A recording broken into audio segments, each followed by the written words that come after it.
Química, Matheus Barreto, seu professor, estou aqui para te ajudar. Vamos dar início a mais uma playlist do nosso canal, falando sobre propriedades coligativas, né? Nessa aula a gente vai abordar aí diagramas de fase, pressão de vapor e temperatura de ebulição, que são conceitos prévios que a gente precisa ter aí para depois entender tudo que vai falar depois. Tranquilo? Se estudou soluções, agora é hora de estudar propriedades coligativas. Se não estudou soluções ainda, não estou lembrado, volta lá no canal, vê as aulas de soluções e depois vem para cá. A gente construir um aprendizado bacana. Então vamos começar.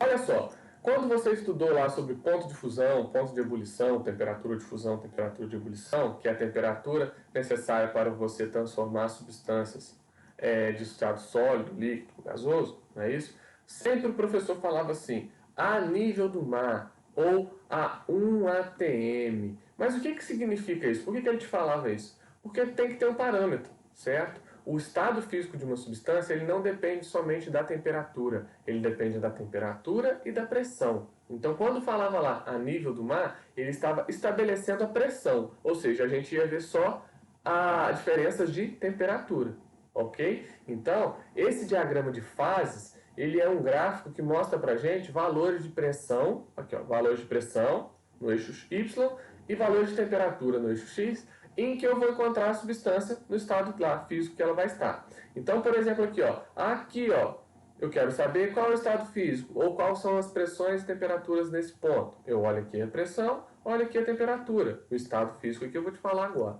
tá? Cada substância tem o seu estado físico. Desculpa, tem o seu diagrama de fase, certo? E esse diagrama de fase, por quê? Porque temperaturas e valores diferentes para cada um, ok? Então, nós vamos abordar aqui o da água, mas qualquer diagrama de fase que você ver depois, você vai entender, porque o raciocínio é o mesmo, tá bom? Então, na sua cabeça, você vai colocar lá, ó, que o estado físico de uma substância, ele depende da pressão e da temperatura que ele está submetido, e não somente da temperatura. Eu posso, por exemplo, aqui, ó, ferver a água sem aumentar a temperatura. Uai, professor, que doideira. É, simplesmente retirando a pressão. Imagina aqui, ó, tem uma amostra de água, tem um ar aqui dentro exercendo uma pressão. Se eu ligo esse recipiente numa mangueira para retirar o ar ali dentro, eu diminuo a pressão. Só de diminuir a pressão sem aumentar a temperatura, a água entra em ebulição. Certo? Então depende das duas coisas. A gente vai falar disso. Uma outra coisa que eu quero deixar claro para você é o seguinte. Soluções é quando você mistura um soluto num solvente e vai lá e mistura, forma uma mistura homogênea. Ok. A gente vai falar delas. Mas por enquanto nós vamos falar dos líquidos puros. Por que os líquidos puros? Porque eles serão solventes das nossas soluções. Então eu vou observar as características e as propriedades da substância, por exemplo aqui a água, e depois eu vou compará-la com o da solução. O que acontece com as propriedades da água quando eu adiciono sal, quando eu adiciono açúcar? É isso que a gente vai ver. Então primeiro a gente tem que entender as propriedades básicas. Voltando aqui para o diagrama de fases, pressões e temperaturas e estados físicos. Toda a região rosa aqui no meu gráfico, eu vou encontrar água no estado sólido. Então, qualquer ponto aqui, eu vou ter um valor de temperatura e de pressão em que a água vai encontrar no estado sólido. Essa região em azul vão ser a mesma coisa, valores de pressão e temperatura, porém, esses valores vão me trazer a água no estado o quê? Líquido. E na linha amarela aqui, eu vou ter água no estado gasoso. Ok? Então, essas linhas que separam os estados físicos aqui, ó, essa linha aqui separa o estado sólido do estado líquido. Então, aqui eu vou ter valores de pressão e temperatura para essa transformação, que é a fusão, não é isso? Aqui, ó, separação entre o estado sólido e o estado gasoso. Mesma coisa, valores de pressão e temperatura para fazer essa transformação acontecer. E aqui, o que é o nosso foco principal, são valores de pressão e temperatura para a transformação da água líquida na água gasosa, né? E as outras substâncias em seguida. Então, nós focaremos principalmente nessa região aqui do gráfico, ó. Tá bom? Nessa região, que é a separação do estado líquido para o estado gasoso, relacionando a pressão e a temperatura. Uma coisa que eu não posso esquecer de falar com vocês é esse ponto maravilhoso aqui, ó, que a gente chama de ponto triplo. O que é o ponto triplo? Você vai ver que ele está ali relacionado com os três estados físicos. Então, exatamente a essa pressão e a essa temperatura aqui, eu vou ter os três estados físicos em equilíbrio. Naquela pressão, naquela temperatura, eu vou ter junto água sólida, líquida e gasosa ao mesmo tempo. certo? Só nesse ponto, ou seja, só nessas condições e nenhuma outra mais. Tranquilo? Então vamos continuar aí, ó. Imagina que você tem dentro de um recipiente fechado uma certa quantidade de água líquida. Poderia ser outra substância também, tá? Qualquer substância líquida aí, para a gente entender o que vai acontecer. O que acontece? Parte das moléculas de água aqui se vaporizam, né? Vão para o estado gasoso. E quando eu já tenho uma certa quantidade de moléculas no estado gasoso, parte delas se chocam e condensam, ou seja, volta para o estado líquido. Então eu fico tendo essa variação ali, moléculas do líquido para o gasoso e gasoso para o líquido. Porém, a um certo momento eu tenho um equilíbrio nessa situação. O que seria esse equilíbrio? A mesma quantidade de moléculas que estão se transformando em gás estão se transformando em líquido. Então a quantidade de gás que eu tenho dentro do recipiente ali não vai variar mais, certo? E como esse gás exerce uma pressão sobre o recipiente, eu consigo ver a pressão que tem ali dentro. Se eu ligar um manômetro nesse recipiente, eu vou ter a pressão que está ali dentro, certo? E essa pressão é o que a gente chama de pressão de vapor, ou pressão máxima de vapor. Do mesmo jeito, tá? É a pressão que eu vou ter do meu líquido, na verdade do meu gás, dentro de um recipiente fechado. Que gás é esse? O gás é o próprio líquido que se transformou em gasoso, ok? Então a pressão máxima de vapor é essa característica que eu tenho certeza que você entendeu bem. Lógico que se o líquido fosse diferente, a pressão de vapor, o valor lido ali seria diferente, porque isso é uma propriedade específica de cada substância. Cada um tem a sua pressão de vapor. Então, líquidos diferentes vão ter pressões de vapor diferentes. Porém, se eu tiver o mesmo líquido, mesmo que o recipiente seja maior, professor, no outro tem mais água, no outro tem menos água, ou esse aqui o recipiente é maior, esse aqui é o menor, o líquido que está ali dentro é o mesmo? O recipiente está fechado? Tá? A pressão de vapor vai ser a mesma. Então, não me interessa o recipiente nem a quantidade. O que me interessa é, em si, a substância. Tranquilo? Uma coisa que a gente tem que entender, que a pressão de vapor, ela varia com a temperatura. E isso é lógico, porque se você aumenta a temperatura, você está fornecendo energia, né? Se você está fornecendo energia para aquela substância líquida ali, mais moléculas dela vão ter condição para ir para o estado gasoso. Ou seja, eu vou ter mais gás dentro do meu recipiente. Se eu tenho mais gás, a pressão vai ser maior. Então, quanto maior a temperatura, maior a pressão de vapor do líquido. E isso tem uma aplicação prática aí, por exemplo. Quando você vai lá e pica a cebola, já fala cenoura. O que acontece? Você começa a chorar. Por quê? Você não estava chorando antes. Então tem alguma substância que está saindo ali da cebola e entrando em contato com os seus olhos, né? Mas você não vê isso sólido, líquido, não espirra. Não, é o quê? É a pressão de vapor dos líquidos que tem ali na cebola, né? Quando você corta ela, você libera ela para o ar e aí parte dela se vaporiza ou entra em contato com o seu olho, né? Uma dessas substâncias é o óxido de tiopropanal, que tem essa fórmula aqui, né? Ela tem efeito lacrimejante. Então, quando a gente corta a cebola lá, pressão de vapor dela ali, o vapor dela vai, entra em contato com nossos olhos e a gente começa a chorar. Aí eu te falo, se você tivesse cortado a cebola fria, gelada, tirado da geladeira, você ter efeito? Com certeza, né? Porque maior a temperatura, maior a pressão de vapor, mais moléculas no estado gasoso. Porém, menor a temperatura, menor pressão de vapor, menos moléculas no estado gasoso, você ia chorar menos. Já sabe o que você faz com a cebola agora. Tá bom? Pressão de vapor de líquidos diferentes. Olha só, imagina que você tem dentro de um recipiente um líquido. Aqui eu vou falar para vocês, não um recipiente fechado, um recipiente aberto, tá? Então você tem aqui um líquido, né? O que a gente sabe? Que esse líquido está submetido a uma pressão externa. O que é essa pressão externa? É a massa gasosa que a gente tem, por exemplo, que faz uma pressão como se empurrasse as moléculas para baixo, impedindo elas se transformarem em gás, certo? Porém, a gente sabe que o líquido tem a pressão de vapor, não é isso? Que faz com que as moléculas evaporem ali. Então, a condição para um líquido entrar em ebulição, para ferver, é qual? Que a pressão de vapor seja igual à pressão externa.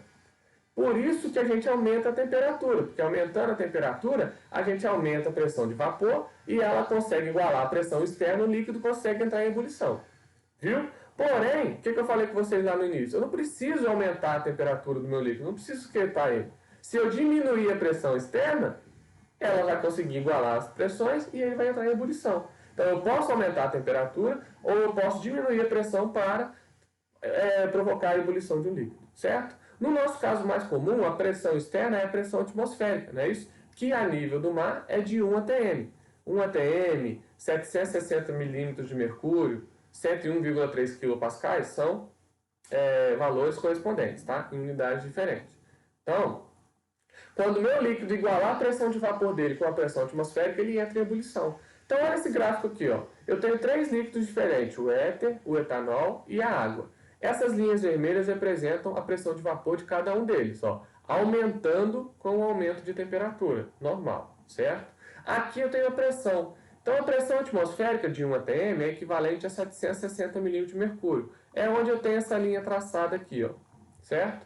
Então, olha só, quando a pressão de vapor igualou a pressão atmosférica, ele entrou em ebulição. E se eu olhar a temperatura, eu vou ter a temperatura de ebulição, ou o ponto de ebulição dele. Então, ó, o éter entra em ebulição a 34,6 graus Celsius. É a temperatura em que sua pressão de vapor iguala a pressão atmosférica. No caso aqui, 760 milímetros de mercúrio. 1 atm. O etanol vai conseguir igualar a pressão atmosférica quando ela atingir a temperatura de quanto? 78,5. E a água a 100. Então, através de pressão de vapor e pressão externa, eu consigo descobrir o ponto de ebulição ou temperatura de ebulição de uma substância. Tranquilo? Lógico, se a pressão fosse diferente, por exemplo, se a pressão for 400 milímetros de mercúrio, ou seja, menor que a pressão atmosférica, a água vai entrar em ebulição a 100 graus? Não. É só você olhar aqui, ó. Aqui ela atingiu essa pressão. A temperatura aqui, ó, um pouquinho mais de 80, 82, 83, certo? Tem exatamente a ver com o gráfico que eu quero mostrar para vocês agora. Aqui eu tenho a temperatura e a pressão de vapor da água. Quanto maior a temperatura, maior a pressão de vapor, ok? E aqui eu tenho um gráfico, mesma relação. Quanto maior a altitude em relação ao nível do mar, menor a pressão atmosférica, ou seja, menor pressão de vapor eu vou precisar para igualar ela e o líquido entrar em ebulição. Então, a gente tem que ter essa noção. A nível do mar, 1 atm, a água entra em ebulição a quantos graus? 100 graus Celsius. Se eu estiver em cima do morro, a minha cidade é acima do nível do mar, ou eu vou escalar o Monte Everest, você vai estar acima do nível do mar. Uma altitude maior, a pressão, a atmosfera vai ser menor, porque o ar é mais rarefeito, tem menos quantidade de oxigênio, certo? Então, se a pressão é menor, a temperatura de ebulição vai ser menor também.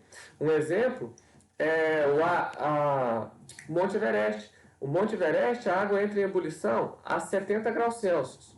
Por que 70 graus Celsius? Vamos olhar aqui, ó.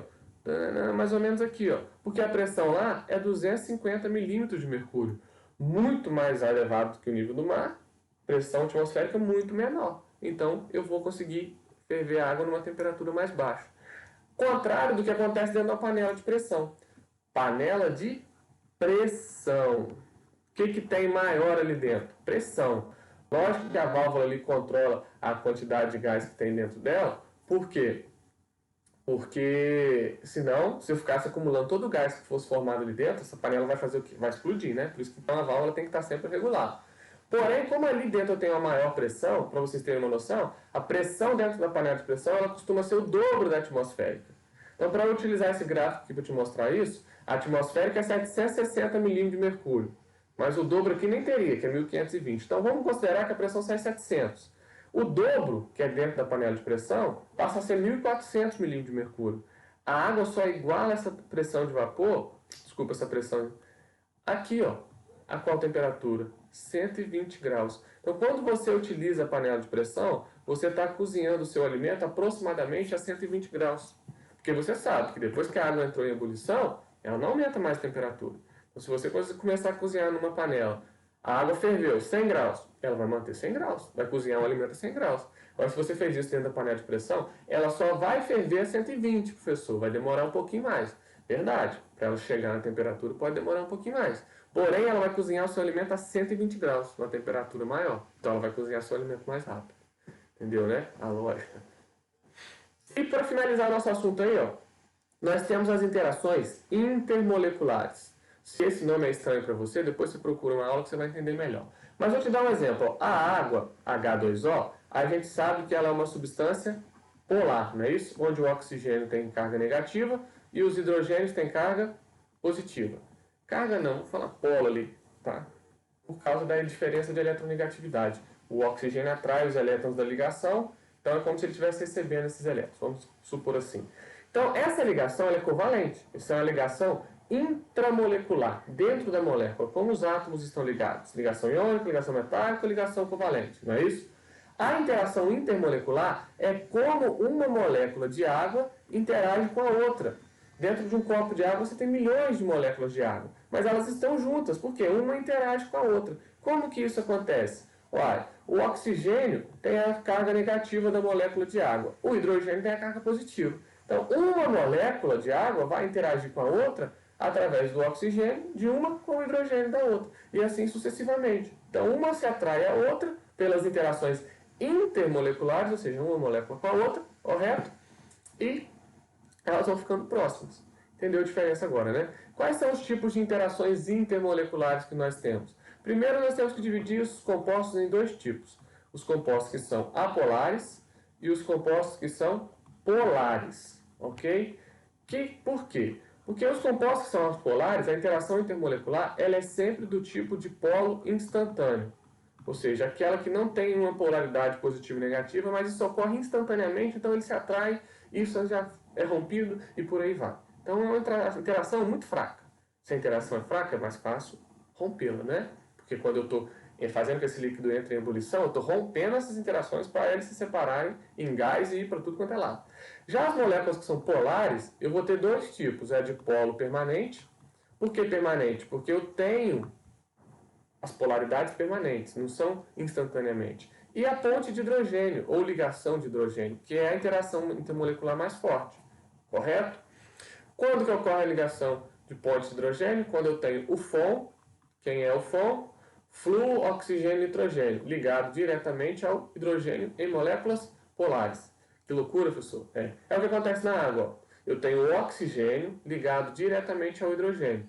Essa interação é o que a gente chama de ponte de hidrogênio, uma interação forte. Se é uma interação forte, é difícil rompê-la. Então, maior temperatura eu vou ter que oferecer para quebrar essa ligação. Consequentemente, ela vai se transformar pouco em gás, vamos dizer assim. Vai ser menos volátil. Então, a ponto de ebulição dela vai ser maior. Então, aqui, por exemplo, ó, tem uma água, que é uma substância que tem interação do tipo ponte de hidrogênio, certo? Uma interação forte. O etanol também, porque tem uma parte polar dele aqui, ó, onde o oxigênio está ligado ao hidrogênio. Porém, eu tenho uma parte carbônica aqui, ó, carbono ligado ao hidrogênio, que é uma parte apolar da substância. Então, diminui um pouquinho assim, vamos dizer, a polaridade dessa substância. E aqui eu tenho o éter, que até tem um oxigênio, ou seja, ela é polar. Porém, ela de polo permanente. Porém, o oxigênio não está ligado diretamente ao hidrogênio. Então, é polar de polo permanente, certo? Então, olha só, como a interação entre essas daqui é mais fraca, as moléculas se separam com mais facilidade, ou seja, tem uma maior pressão de vapor. Tá vendo aqui, ó, a pressão de vapor do éter é maior do que o etanol e maior do que a da água. Então, a gente tem como relacionar a interação intermolecular com a pressão de vapor, com a ponto de ebulição da substância, tranquilo? Um esqueminha aqui para finalizar, para você nunca mais esquecer. Pressão de vapor, PV.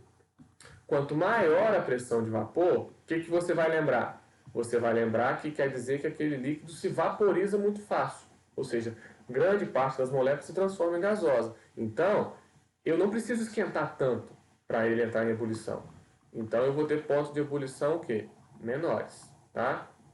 Então, maiores pressões de vapor, menores pontos de ebulição. E uma outra coisa que a gente usa muito quando a gente fala de líquido é a volatilidade, certo? Então, quanto maior a pressão de vapor, quer dizer que mais se transforma em gasoso. E volátil é justamente isso, uma substância que muda de estado físico com facilidade. Então, quanto mais volátil, maior a pressão de vapor, menor a temperatura de ebulição. Vou colocar aqui, ó, mais volátil. Não sei se em português fala. Português ficou muito bom, não, mas já deu para entender, né? Então, se você sabe que um líquido tem maior pressão de vapor, você vai pensar o quê? Opa, ele se transforma mais facilmente em gás. Ele é mais volátil. Se ele é mais volátil, eu não preciso esquentar tanto para ele entrar em ebulição. Ele vai ter um ponto de ebulição menor. E um completa o outro. Ah, tem um ponto de ebulição menor. Ou se tem um ponto de ebulição menor, ele vaporiza mais fácil. Então, ele tem maior pressão de vapor, ele é mais volátil. Tá vendo? Com uma dessas informações, você subentende as outras. Show? Na próxima aula a gente continua. Abraço!